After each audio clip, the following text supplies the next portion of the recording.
Donc là, nous venons de descendre dans les caves de l'abbaye de Jumièges. Nous sommes juste en dessous des terrasses, à proximité de l'église Saint-Pierre.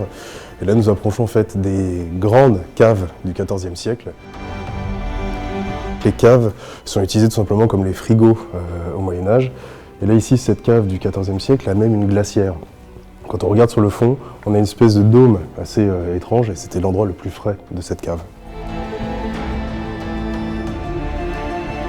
Alors c'est dans ces caves, donc XIVe siècle, que viennent se loger les familles de chauves-souris.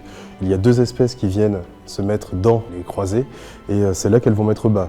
Quand on arrive sur la fin février, fin mars, on arrive ici dans une nurserie.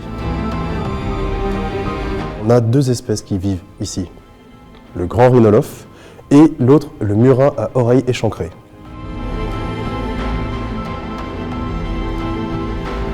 Là, on se trouve actuellement dans un grand couloir qui relie les deux antres des chauves-souris. Là, nous étions dans celle du XIVe et on se dirige vers la plus récente, celle du XVIIe.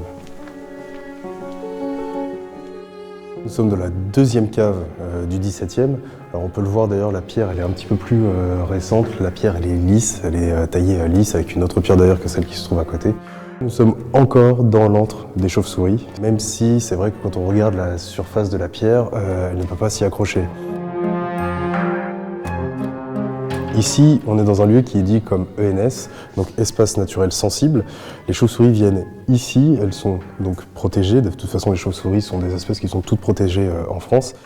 Dans cette ENS qui ressemble à la cave de Batman, on recense à peu près 150 individus. Ces chauves-souris reviennent depuis plus de 100 ans. Donc là, nous préservons ici à Jumièges les chauves-souris.